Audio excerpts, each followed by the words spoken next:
Okay, so here's what we're going to do to loosen Robin up a little bit. This is an exercise that I used to do with my sales teams back in the automotive industry, and Flo and Ian, you're a part of this. So we're going to stand up, and this is what I call the belly chuckle. I'm going to trademark it. Belly chuckle. So we're going to put our hands on our tummies, and I'm going to count 1, 2, 3, and on 3, we're going to force ourselves to laugh. 1, 2, 3. Good.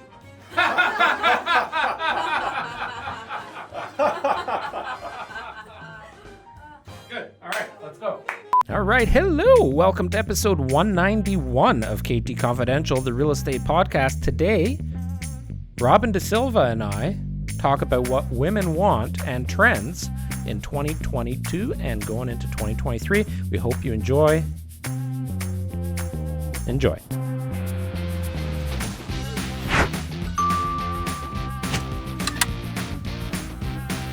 All right, so we've got Robin here today. Hello. Welcome. It's your first time on the First podcast. time. This is exciting. I'm very excited to chat with you, and we got an interesting topic that I think you're going to be perfectly suited for.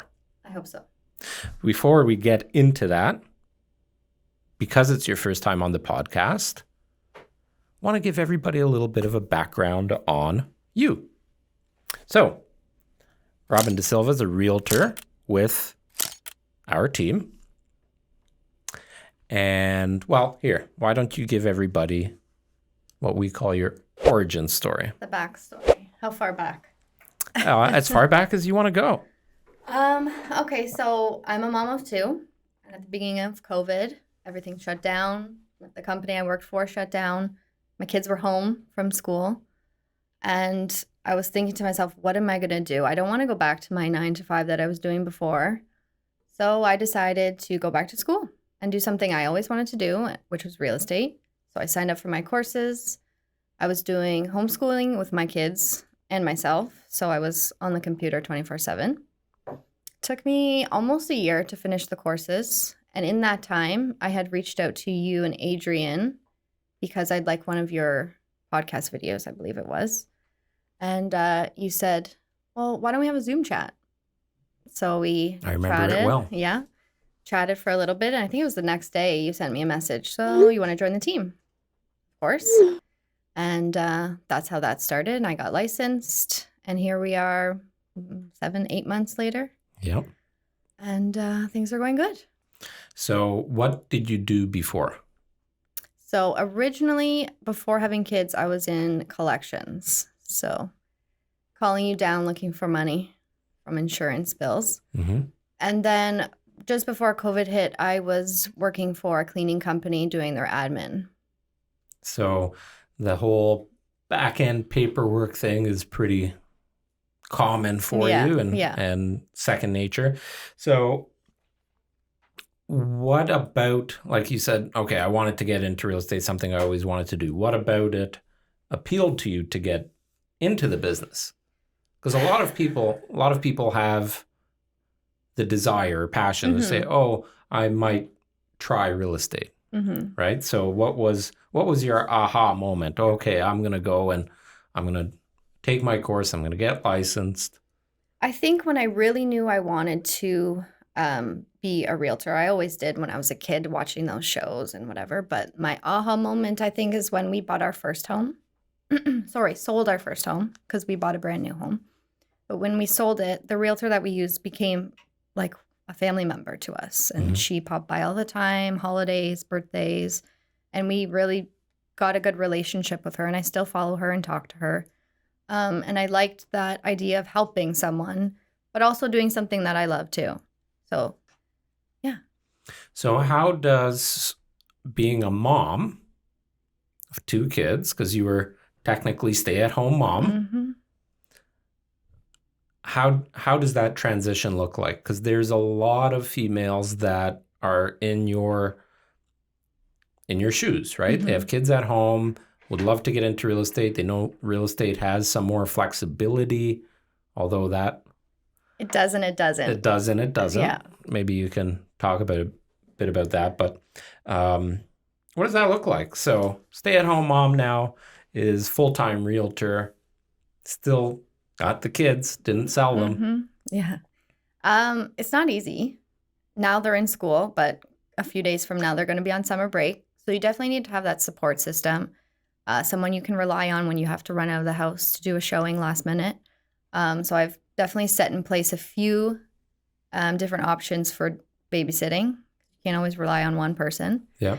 And I try to schedule my work when I'm not with the kids, when they're at school or activities, or when I know someone's going to be available to be with them. Go to sleep. Yeah. Or when in case of their soccer games, I bring my laptop. I work while he's playing, my son. Mom, did you see that goal? Yeah, yes, dear. It was great. So yeah, it's not easy, but it's definitely doable. And like you said, there is a little bit of flexibility there. So last Monday, my daughter had a recital, so I got to volunteer and help them backstage. And then I made up for it the next day by working a little bit later. So it evens itself out. You just got to have the support, like I said. Early mornings, late nights, weekends, squeeze it in. Yeah. Yeah, do what you got to do, right? Yep. So today, episode 191 of KT Confidential, the real estate podcast. Thank you for watching. Thank you for listening. If you're listening and you want to watch, you can go to ktconfidential.ca. It'll take you right to the playlist. You can watch all of the previous episodes. Today, we're talking about trends in real estate, more evolved around decor, upgrades, designer finishes, inside and out, slash, I'm going to put the slash in there, what women want. Because normally my partner Adrian is sitting across from me here, and neither of us are women, so we don't always have the same views. Yeah. Men often have very different style and taste, and I know you've got great taste, great design, kind of influence in your home. Your home is really pretty.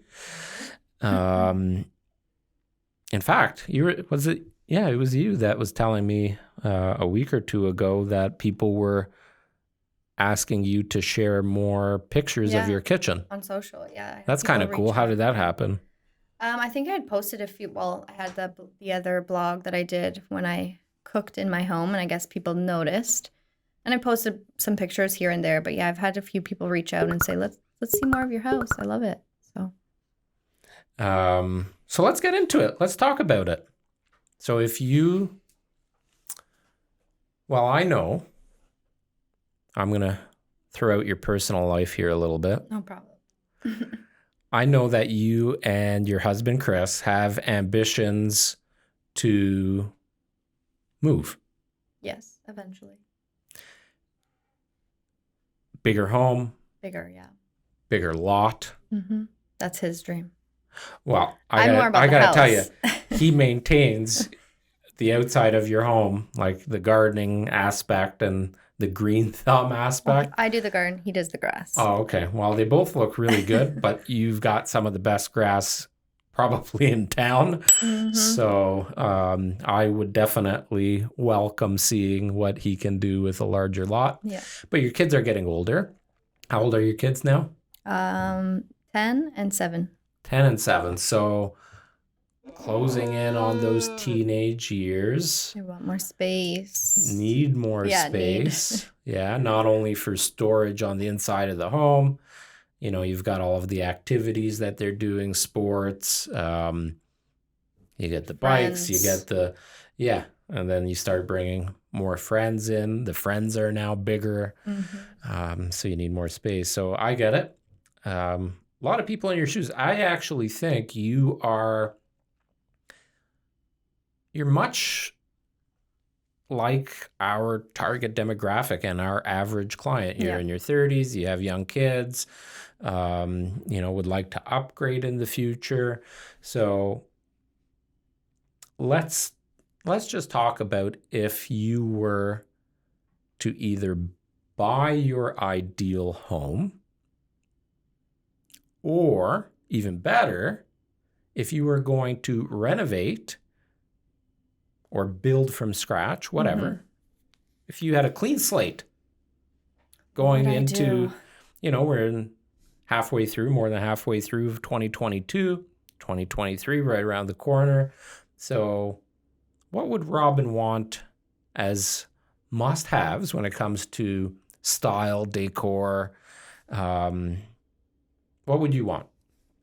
Definitely neutral colors, a nice lighter neutral floor. We have a dark floor now, and you see everything, all the scratches, all the dust, everything. Drives me nuts. Me too. It's funny how that changes though, right? Yeah. Like if you look over the course of, I don't know, we'll go back maybe even 30 years. You look at some homes that are 30 years old, they had parquet floors when parquet floors were the must-have, or, you still see some listings that they say broadloom, carpet. The bigger, the fatter, the juicier underpad that you had, that was very on trend. Yeah. And now if you walk into a home with carpet, it's like, it has carpet. And then as hardwood floors started getting popular and more affordable and more common, everybody wanted the dark floors. And then they made the planks a bit wider. Then they started doing the hand scraping and wire scraping. And that was seriously a trend for quite a while. But now if you have the dark floors, like me, that are hand scraped, people still like it. Yeah, it's not bad. But it's not on trend. That's not what you would install now. If I had the choice, yeah. If you were designing from scratch, right? So I find that really interesting as, these trends change. And something more durable as well. Like now that we're looking into like the vinyl instead of the hardwood, right? Definitely more durable. You can put it in the kitchen. Mind you, I have hardwood in the kitchen now, but how do you it's kind find of that? a no-no. I clean up messes quickly, but if it were to sit there for any amount of time, you're going to get bubbling and it's not good. Yeah, our floor is engineered. An engineered floor, you have different layers of materials that comprise of, the floor. And then it has a finish on top. And the finish on ours is just peeling. So you have actual exposed wood. And it looks like crap. It looks brutal. But we have it through the kitchen. And my kids are young. So, the past few years after they were born and started learning how to take, we've got the water dispenser in the fridge. They start taking the water out of the fridge with their cups, their sippy cups. Ends up all over the floor. And and nobody notices. And then it's like, oh, well, those floors are ruined. You were asking me about the vinyl floors that we installed at Broussard Circle there, Torley's. I'm a big fan of the Torley's vinyl. And this is what happens when you record live, right? So Torley's vinyl floors are definitely on trend because of what you said. Durability. And they have nice colors, finishes, wide plank. Vinyl floors, if you thought maybe 10, 15 years ago, if you had vinyl floors, that was negatively affecting your value. But the way, like I would prefer a vinyl floor now over a laminate. That's for sure. I'm a little bit biased. I still like you mentioned, the lighter colors of hardwood. I'm a big fan of like the hemlock, like just traditional bare wood kind of wide plank. It looks like it, was just sanded, and you can more rustic, but in lighter tones. I'm a big fan of that, but that's super hard to maintain because you've got, in our climate with hardwood, you've got humidity issues, change of climate often. And then a lot of homes have an imbalance of proper ventilation and humidity. So that plays a factor. So did you find any floors that you like so far? I like the floors that are the expensive, Well, of course. right? You have good taste. And we're not planning on staying where we are forever. So that's something we have to consider as well. But yeah, I like the Torleys. We looked at a few different finishes in the Torleys. I think that's where we'll end up going with. So Yeah, they're great. We have them installed in our cottage. The ones we have at the cottage are a little bit different than the ones we installed at Broussard because they have a cork underlay. So what I found at the cottage when I was talking to our hardwood specialist, or flooring specialist, I should say, I was originally going to get those beautiful wide hemlock floors, very cottage looking. The first thing the guy asked me is, how close are you to the water? yeah, And I said, I don't know, like 40 feet from the cottage to the water, maybe a bit more. I said, no, you can't do hardwood. I'm like, what do you mean you can't do hardwood? Can do whatever I want. Okay, well, you're gonna replace them very soon because of the moisture. yeah, And I didn't really think of that. yeah. So they advised against it and advised me that the vinyl floors are perfect because easy to clean. If you spill water or anything, it's not going to damage it. Yeah. Even if you're coming in from the lake at the cottage. Exactly. And people here, if you're coming in with pool. Exactly. Yeah. Sure. Or even in the wintertime. Yeah. Do you have a dog? I can't remember. No. See, I have a dog. Let him out in the back in the wintertime, and he gets all of the clumps of snow in his legs.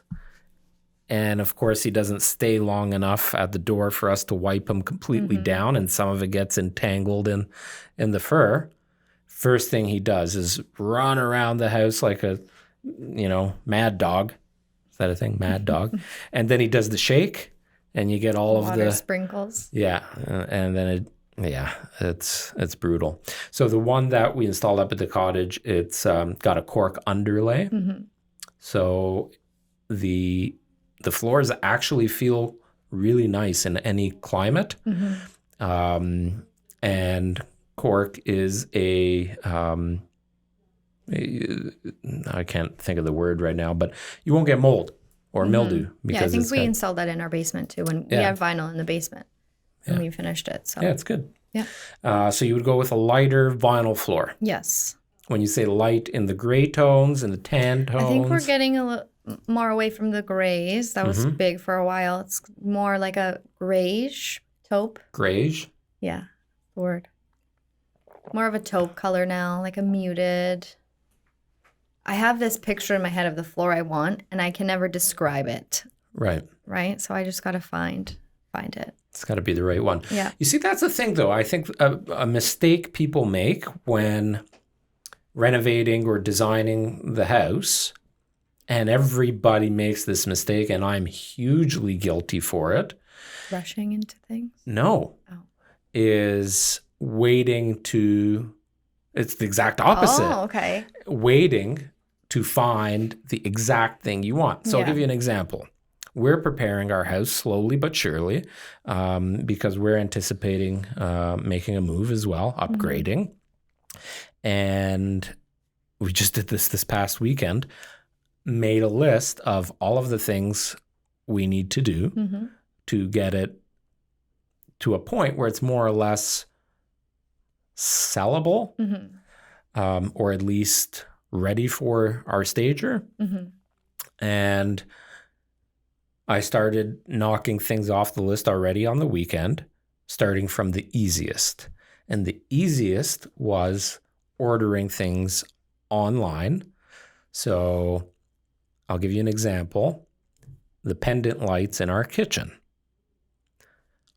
Those were installed 11 years ago when the home was brand new. At that time, they were pretty on trend, very kind of modern, contemporary modern, and they looked nice. But I look at them now and I'm like, oh God, I hate these pendants. And I've been looking at pendants for months now, at least 6 months, probably a year. Just haven't pulled the trigger. And well, sure. I went on to Restoration Hardware's website and yeah, there's some nice pendant lights there, but I'm not spending, I don't even know how much they were a light, $1,500 a light. Especially if you're not staying, you're planning on selling. Well, even then, I mean, I think you do get a return on investing in the right things if they're higher end.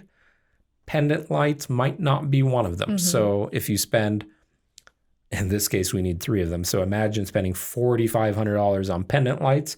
I guarantee you're improving the value of the home, but marginally, right? You're not getting $4,500 back.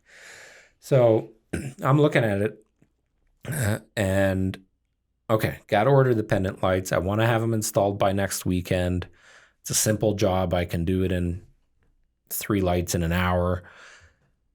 So I ended up ordering the ones that I ordered from our flip at Broussard. I'm not particularly fond of the color or the finish, but they're inexpensive. They looked pretty good once installed. And they're the right size, give off the right amount of light. And I said to Natalie, I said, you know what? I don't care. I'm going to do these things knowing that we're doing them for selling, not for what we like. Because as soon as I showed it to her, she goes, yeah, it's okay. But, and as soon as she says that, I know what's going to happen. We start looking again. And quite honestly, I don't know if you do this.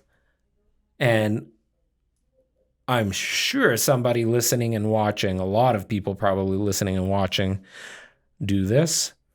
But on the topic of pendant lights, let's say you're looking for pendant lights, you have so many options. And then you just end up scrolling and scrolling. And then you heart this one or save it for later.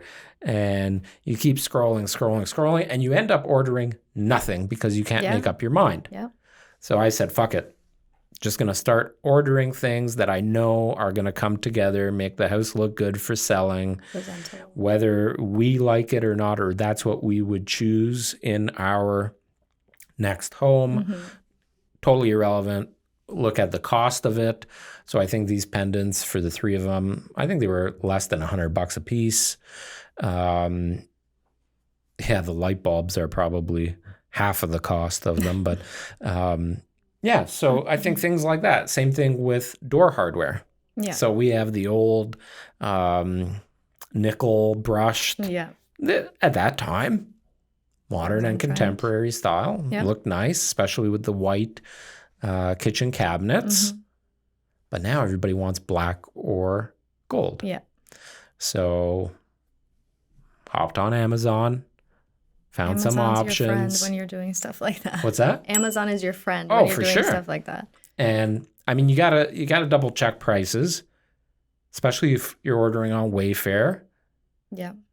But Amazon as well. You got to remember, there's all these different sellers selling into a lot of these platforms like Shopify, Amazon. So some people are just resellers looking to make a profit, and you do have to cross-check prices. And reviews. And reviews. I always look at the reviews on stuff. Yes, for sure. And if you have time, my big recommendation for people ordering certain things that might be coming from overseas, if you have the time and you can wait, so you don't need pendant lights for this weekend, you can wait 2 months to get them. eBay is a great source because a lot of the manufacturers, especially in China, sell direct on eBay. So versus a distributor or a supplier or a third-party seller here in North America, you cut out the middleman and you just have to wait for it. I never think of eBay. It's a great resource for things like lighting, electronics, sometimes door hardware, but lighting for sure. That's a big one for me. All right, so I talked about kitchen cabinets. I know you are a big kitchen person. Yes, kitchen is kitchen important. is the heart of the home. For me, anyways. It is And a the lot of heart of people. the home. It is the heart of the home. Do you guys eat your meals in the kitchen or in the dining room? What kind of family are we eat at the island. you? Right. We have a little table right next to the island, like right off the kitchen. That never gets used? Never. Right. We always eat at the island. So yeah, for me in the kitchen, I like a nice white kitchen. It's timeless. It's never going to go out of style, in my opinion. I like a shaker cabinet. It's all opinions. Yeah. Personal preferences. Everybody likes different things. But I would say when we are selling homes that have white kitchens, they do better. They appeal to more people. Yeah. Yeah. And then you can always customize it by doing like a different color island, different hardware, stuff like that. But definitely the white shaker cabinets for me. And what would your island be? White as well? Yeah, probably. If you were to do offset color, what would it be? I'm liking the natural light wood islands. Mm-hmm. Ooh. Something different. Mm-hmm. Play off those light wood floors. Yep. But if I had to pick a color, I like a matte black. I'm not so much into the navy. A lot of people like the navy. Yeah, I don't know. I don't love that. it. I don't love it. Navies are, I don't know, anything blue, I think has a real potential for being outdated really quickly. That's what I mean, yeah. Yeah. So something more classic that's not going to go to. I've Yeah. seen green. Yeah, Not my that definitely I'd put in the category of, you got to be careful, right? Yeah. Because somebody could walk in and say, oh, everything's nice, but why'd they paint the island green? Yeah, and then it's and just... then there's so many different shades of color that you pick the wrong shade and you're off. So I agree. White or black, and certain grays. But you got to be careful. You got to be careful. If I know some people, not mentioning any names, that have a vision but can't translate that into a nice final product because they picked the wrong color. Yeah.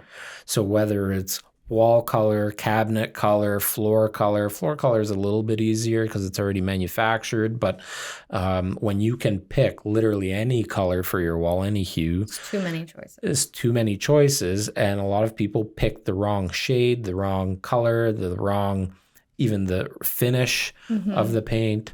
And it depends on the lighting in your home too, right? That's true. You've got to bring those samples home and try them out. I don't know what it's called off the top of my head, but there's, I actually promoted it on our stories a few weeks back.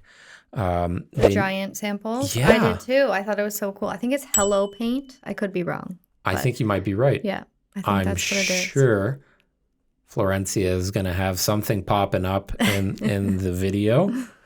By the way, if you are listening to this podcast, you're going to hear Florencia's additions. We'll call them additions to the podcast, little dings and sound effects that happen. That's going on with all her graphics and animations that she's adding to the video. So if you're wondering what that sound actually is or was through this podcast, go and watch the video and subscribe to our YouTube channel so you see what's happening. If you were designing a bathroom, what would your bathroom look like? Because those are the two most important rooms. Yeah. The biggest cost for renovations. And the biggest cost for renovation. Well, we just did our basement bathroom with the stand-up shower, the glass door. I always laugh when people say stand-up shower. What's the word for it? What would you call it? Shower. But there's a shower with a tub and then stand-up shower. I don't know. That's what I always called it. I always laugh because I'm like, you install the stand-up shower as opposed to a sit-down shower. That's your bathtub. I usually call it a walk-in shower. Okay, walk-in. That makes sense. Yeah. Okay. So yeah, we just did ours. We did the chrome. I don't know what you call that on the glass door, the chrome top. Yeah, hardware. I'm liking the black. with the black accents on the towel racks, the toilet paper holder, the faucet. Have you seen those walk-in showers that they have? It's all glass, but it looks like a window pane and they're black. That's, with the black trim. That's sexy. Yeah. I like that a lot. Me too. Yeah. So that's what I would do for sure. We did a Calcutta marble floor tile with the niche Yeah. for your shampoos. What else? Probably white vanity. Or if you're doing black, you could go with a gray or black vanity. So I'm assuming you didn't do it because you're thinking about selling and you know that you're probably going to upgrade your home, especially now that you're a realtor and you see all these homes and you get tempted all the time. Yes. But for those of you listening and you want, and we've talked about this in past podcasts before, couldn't tell you what episode, so go find it. But if you're renovating or finishing your basement for the first time and you're installing a bathroom, heated floors. Yeah, no, we didn't do that, but we should have. A must. Yeah, it's freezing down there. It's actually not that expensive. Well, it's not, bathrooms are not right. big, You don't right? have a lot of square footage. Yeah. And I leave mine on pretty much all year round. It's Summer, always cold down winter. there. Yeah. Tile on concrete. Well, I never even use it because it's so cold down there. My husband's the only one that ever uses it. Right. In the heat of the summer, like in July and August, maybe you actually appreciate it being that cold, but it's never nice to be freezing on your feet. Or when you're coming out of the shower. Right. Yeah, that's the worst. Yes. So heated floors, radiant, or any type of heated floors are a huge plus when you're doing that. Where did you source all of your stuff from? I believe the shower was from Bath Depot. It was pretty decent. And after a few months later is when the black came out with the, I was like, oh, damn, we should have waited a few months, but it's okay. Next house. Other than that, Home Depot for tiles, I believe. The vanity we got at Home Depot. We're Home Depot people. Yeah. Yeah, they have good options. And affordable. Yeah. Right? Yeah. If you're doing it for yourself or for resale, I always suggest not choosing the cheap stuff. Yeah. So I'll give you an example. I went and I saw a property in Oakville. It's been on the market for a while. It's in an area that myself and my wife have been considering to move to. And I just happened to be in the area that day. So I booked myself a showing. I said, okay, I'm going to go and just see the house, walk through it. Take a peek. All right. See if I can get tempted. And, it's a significant price point. I would call it a luxury home. And they installed there's 5 bathrooms and they're all renovated. But the vanities were the $250 Home Depot special. Yeah. And I'm looking at it going, are you kidding me? Like even the one that we installed at Broussard, I don't know if you remember that one. We tore out the powder room. Yeah. We did the wainscoting or the shiplap on the back wall. We changed everything. Yeah. In fact, the only thing we didn't change in there at that time was the toilet, because we changed the toilet while the tenant was there. But the vanity I got on Wayfair. And even for that, and 1,500 square foot townhouse that we were flipping, I think I spent $700 on it. Yeah. But it looked nice. Yeah. And people notice those things, right? Yeah. So you don't want to go with the cheap stuff. Yeah. Lighting, light fixtures, and stuff with impact, like a vanity or kitchen cabinets. You want to spend a little bit more on that. What do women want when they're shopping for homes? Size matters when it comes to homes. You heard it here first. Size does matter. It does. Steve Bruman did He had a video. What was it called? Ian Brooman, the Brooman Show. The Brooman Show, and there was an episode. He went around asking people, "Does size matter?" Does size matter then, sir? Size matters, yes. For me, it does. I know my husband will say he wants a bigger backyard. I want a bigger house. Right. More for me to clean, but also more for me to Well, that's why you decorate. hire a cleaner. Oh, yeah, that's true. You got to look at how much now, especially as a realtor. But I think I said that on a podcast before. One of my biggest mistakes when I bought my first home, and I was in my early 20s, was not hiring a cleaning company. Mm-hmm. And then Adrian debated, well, people can't afford cleaning company. Well, how much free time do you have in your life? Yeah. And how nice and relaxing is it when you have a clean home, right? Like everybody feels better with a nice, clean, tidy home. Even if it's just once a month. So that's why you haven't moved yet. You want a bigger house. He wants a bigger yard. Yeah, we can't agree. And you can't afford it. Yeah. Right? Not in Milton. with your, I'll call it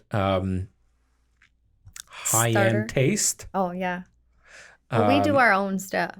Like our house, we bought it brand new from the builder, but it was all very basic. We didn't get many upgrades. It was all us. We did everything. So husband's in construction and I like to design, so it works most of the time. Yep. If you were to buy a home from a builder, what upgrades would you get with the builder? So upgrade your cabinets.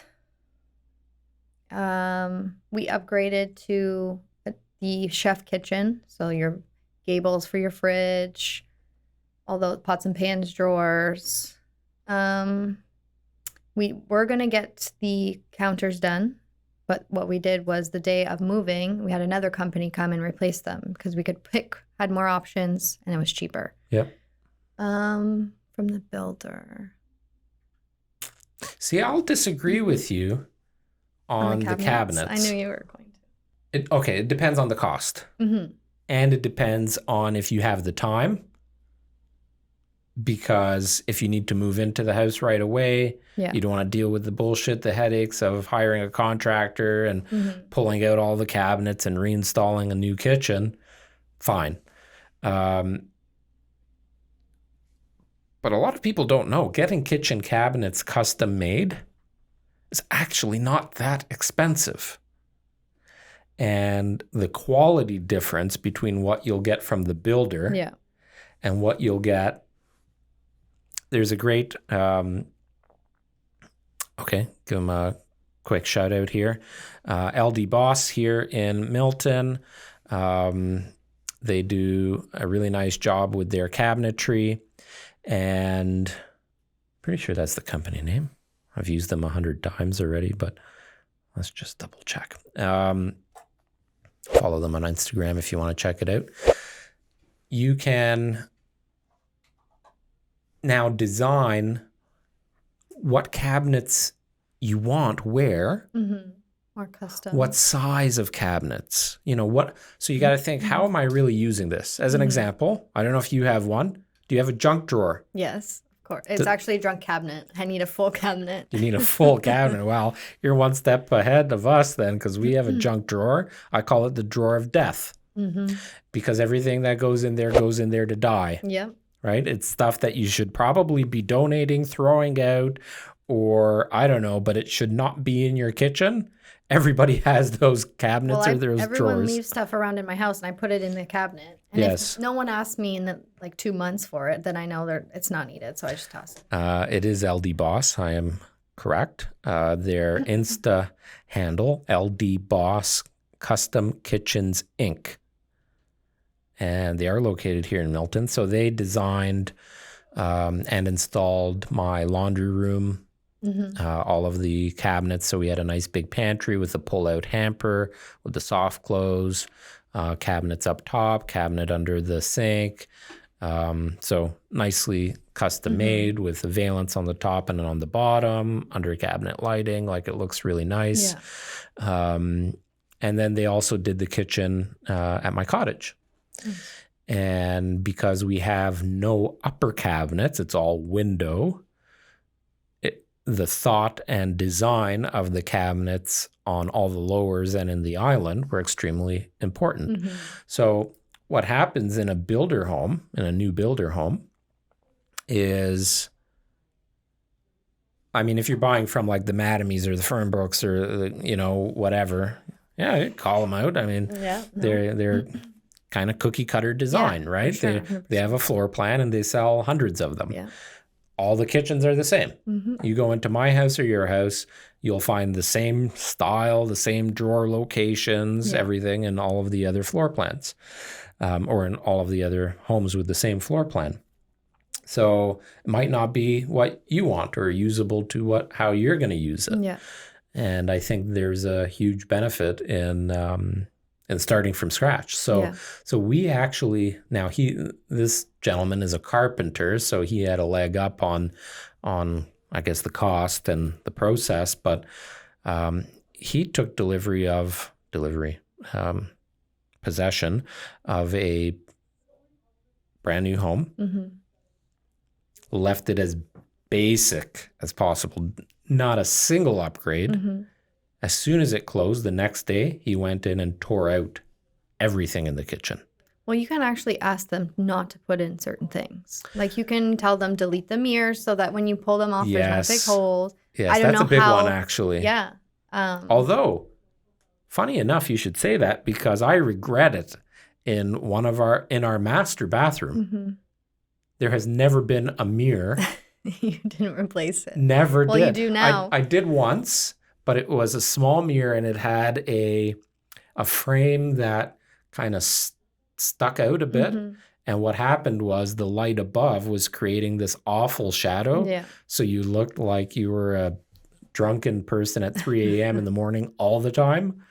So I've never put a mirror back up. And yeah, we have a standing mirror that is on the wall. So at least there's a mirror. To sell it. Yes, I know. Thank you. Finally, you'll have a mirror. now it's all tiled because we did a backsplash that goes right up to the just a simple white subway tile.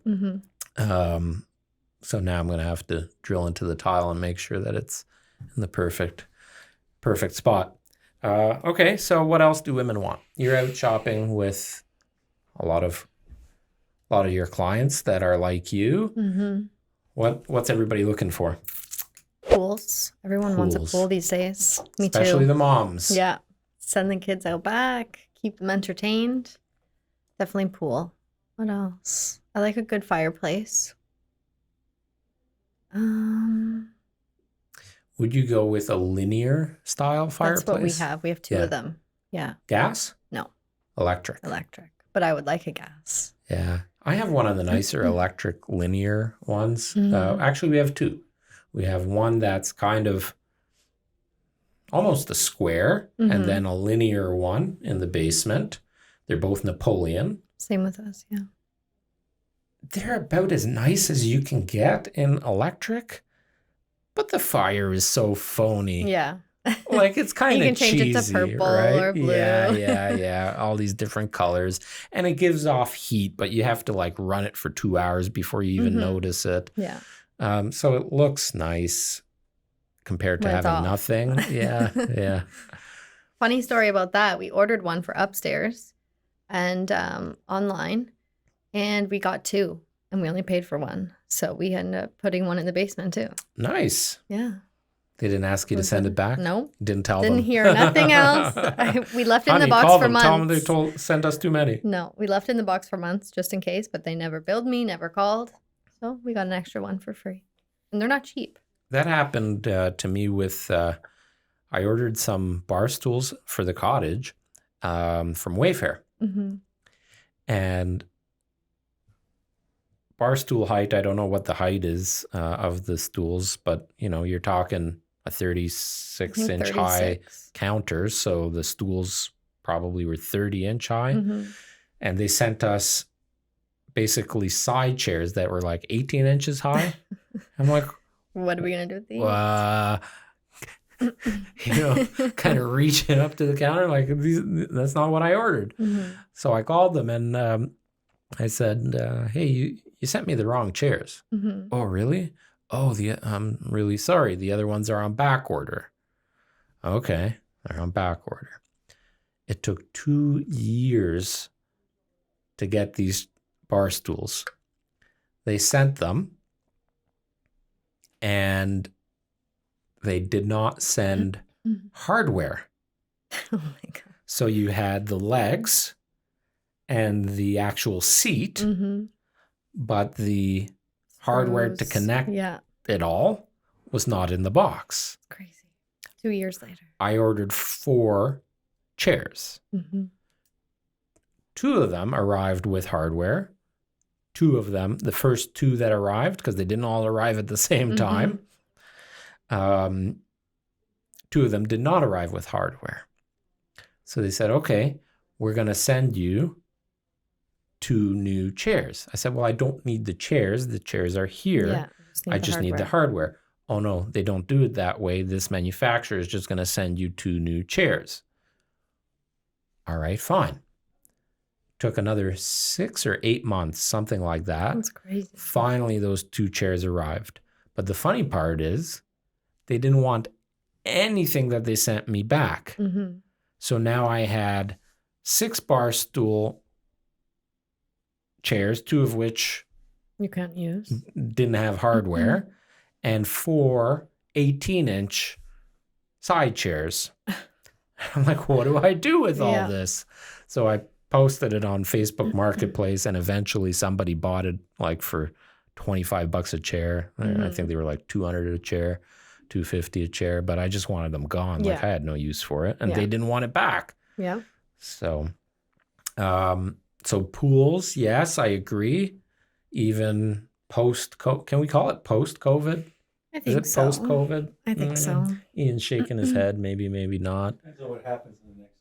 Yeah, another wave is coming. Yeah. Oh God, don't say that. No, I'm just fine. I think everyone's fed up with it, whether there's a wave or not. Well, just it's not live going your away. life. So yeah. I'm going to call it post-COVID, post-pandemic. That's probably more accurate. Yeah. People still want pools. Yeah. Especially now, the prices have retracted a little bit. And good luck traveling if you can't get a passport. Well, so I was talking to a friend of mine, and well, Adrian, as an example, has been waiting now, I'm going to say 4 or 5 months for their passports. Yeah. Still haven't gotten it. Lucky me and my family have our passports and got them at a time when the turnaround was pretty good. But the cost of travel now, it's insane. like I think flight prices are going through the roof, especially with fuel prices and all of these extra charges now from the airports and everything. So who was it that I was talking to? Just booked a trip to what was it, Jamaica or something. And it was like twice the price that... These resorts got to make their money back for all these. I don't even think it's the resorts, because the resorts are just looking to get people, right? Especially like if you go to the Dominican, they don't make a lot of money on per person. They make money on the volume and filling at capacity and being able to employ people on a regular, like not having to fire people and lay them off, whatever. But anyway, so people don't want to travel for obvious reasons, many different reasons. And a pool is always great. Yeah. If you have kids, if you have a big family, you have parties, birthday parties. So pools are still trending in the summer of 2022 and will continue to trend in 2023. It's funny though, because I want a pool or to buy a house with the ability to, I'd actually prefer that. You can design it yourself. Yeah, I'd actually prefer that. I'll give another shout out to a company here, Pool Doctors. If you are looking to install a pool in your backyard, check these guys out. They do have an Insta as well, and I'm pretty sure it's just Pool Doctors. I'll quickly check here. Yeah, pool_doctors. What a great job these guys do. And if you look at some of the projects they've done, it'll motivate you to want to have a pool. And And when I look at a lot of homes, I mean, in our price range anyway, sure, if you're spending $5-6 million, I'm sure there's some homes with nice pools. Yeah. But, They're just you know, an average $1 million home or $1.5 million home now, the pools that are there are potentially very old. Cost. You know, I'd love to have a pool where I'm not a good swimmer and I don't like to swim. I'm a waiter. Yeah. Right? Like I'll just kind of float floater. around, give me a floaty or a noodle and a cold beer and I'm happy. But also for kids, or for those that just want to be in the water, like you take a lounger and you just plop it in the water like you do at a resort kind of thing. So I'd love to have a pool where it's really just, I don't know how many inches, but 6 to 8 inches of water for like an in the water patio. Yeah. That's what I want. And then gradually go into a deeper end. I'd love to have that like azul blue kind of liner with some waterfall there for some. Yeah.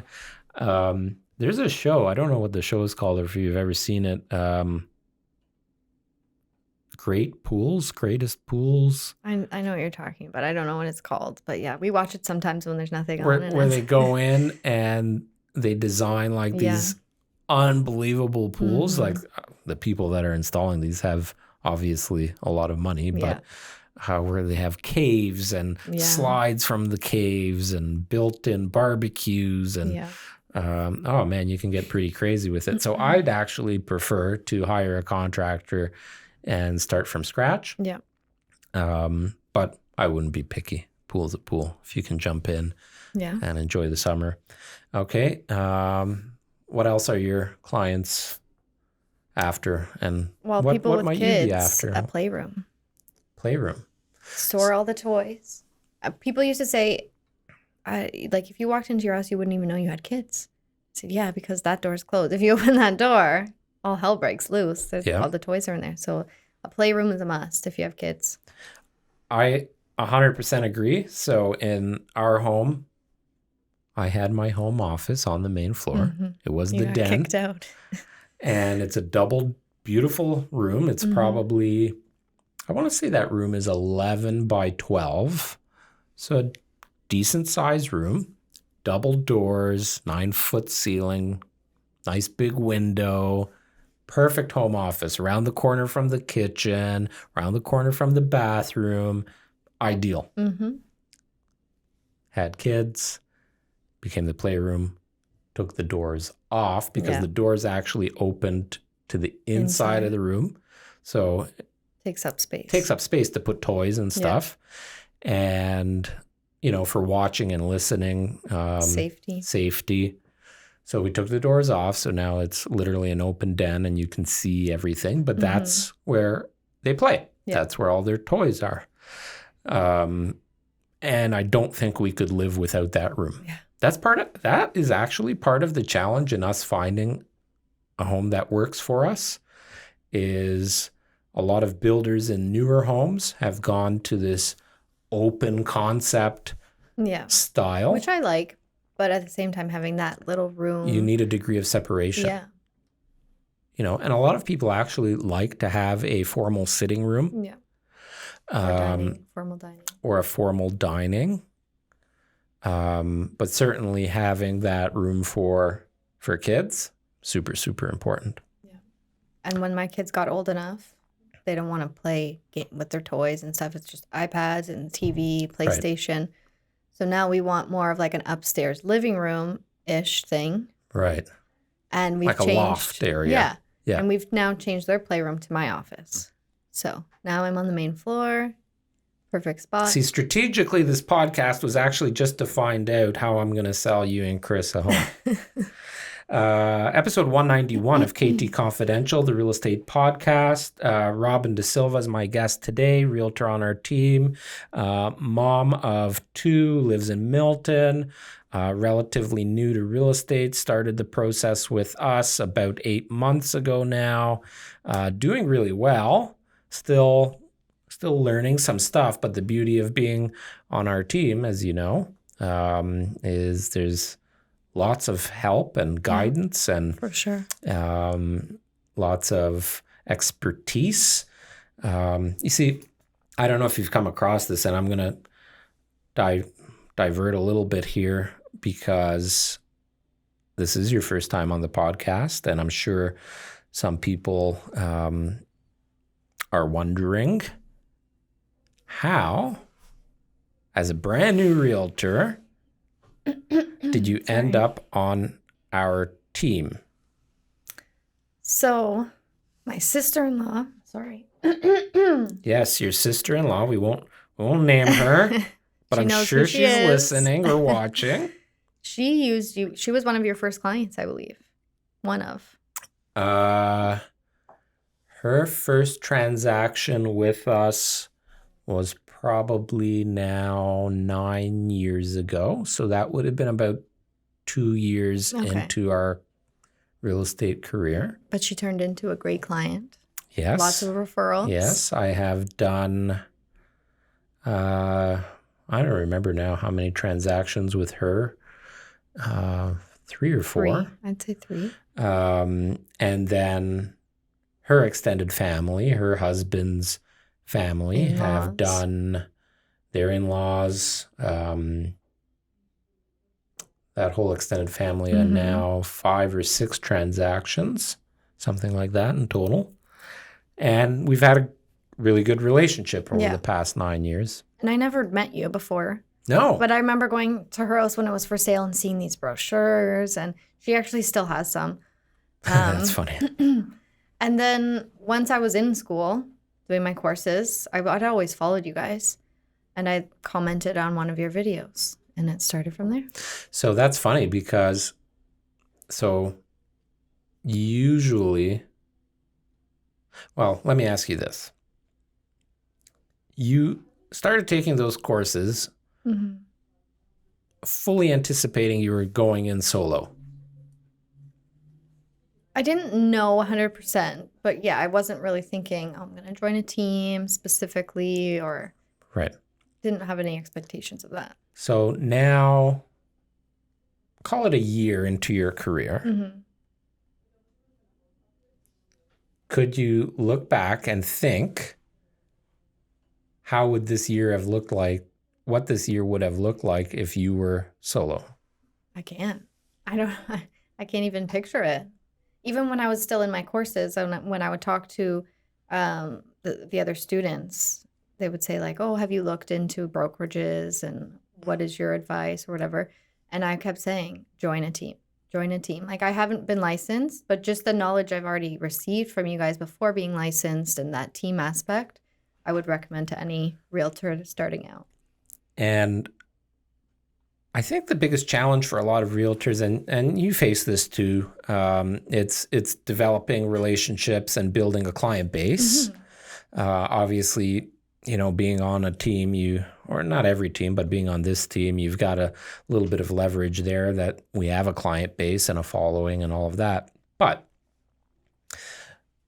for those of you that might be thinking about being a realtor, or for those of you that are buying or selling a home and thinking of hiring a realtor, I love people that just got licensed especially in the last year or two. And that should never, ever stop somebody from doing business with somebody new to the industry. In fact, I think there's a lot of benefits to being new in this industry. Well, we're going to work our asses off. That's number one. Yeah. Somebody like me. We have something to prove. That, now, not to say I don't work my ass off, but to you, that one transaction as a new realtor means everything. Yeah.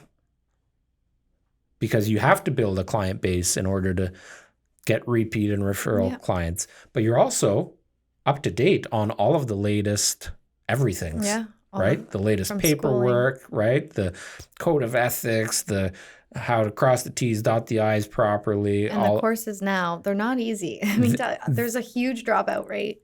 Is there? I haven't followed it. It used to be about 50%. I don't know if that's increased or not. I think it was increased for sure. Yeah. Yeah. Yeah, not easy. it's not easy. It's expensive, more Yeah. expensive. It's all run through Humber College now, and And you do like in-person simulations. yes, It's not just reading of your paper and trying your best to get a good grade, but yeah, it's hard. so I won't lie. When I took my courses, it was 12 years ago when I started. The first, I don't even remember how many courses there were. 4? 3, 4, whatever. The first 2 of them, legitimately, I didn't read. Mm-hmm. I went right to the exam and passed the exams. To me, it was kind of common knowledge, Yeah. things I had studied anyway. But I was so desperate to finish my courses in time because we had 2 years to complete it at that time. And as you know, Adrian and I started doing those courses while we were still employed. Mm-hmm. And it's really that 2-year timeline that we had to finish it by then, or we had to start from scratch. Yeah. So it was that timeline that put the heat on us to get it done. And it's still like that, 2 years. Is it 2 years? I should know this. But there's post courses too. Yes. Which I'm still going to do. I still have 2 more to go. The articling Forgot about that. courses and everything, like every 2 years. Oh, no, now it's switching a little bit. But yeah, you got to take courses on a regular basis. I ended up taking a week vacation from work and driving to Ottawa and staying in Ottawa for a week just to get the in-person course done. And I had 3 weeks left before my 2 years expired. And it was the only place you could take the course. So I made a vacation out of it. Quite a vacation, right? Yeah. Like go to Ottawa of all places, stayed at a motel because I didn't have excess money. Mm-hmm. Stayed at a motel, and I was actually the motel that the courses were being held at, and finally finished it up. So a little bit of a different spin. Anything else you want to add as we wrap up today's I don't think podcast? I don't think so. What's your Insta handle? Robin Dasilva Realtor, I believe. Come on, you should know this. I should. It's all right. Flo will pop it up there on the screen. Yeah. Shout out to Flo, who covers our ass on a lot of those things. Robin Dasilva Realtor on Instagram. Follow her. Thanks for being on Thanks today. for having me. It was fun. How do you feel now? More Robin calm. came in pretty nervous. Yeah, I was nervous. We had to do some She exercises. literally told me she was shaking before we got started, but we Good. loosened her up I'm a good. bit. It's a conversation. She'll be better for the next one now. Yeah. But I thought it was pretty good. Thanks for your insight on what you like, Mm-hmm. trends, what women like. And that wraps it up. Episode 191. That wraps up episode 191 of KT Confidential, the real estate podcast. You can watch every single one of these podcasts at ktconfidential.ca, and you can listen wherever you listen to your podcast. We hope you enjoyed this episode, and we'll see you next week.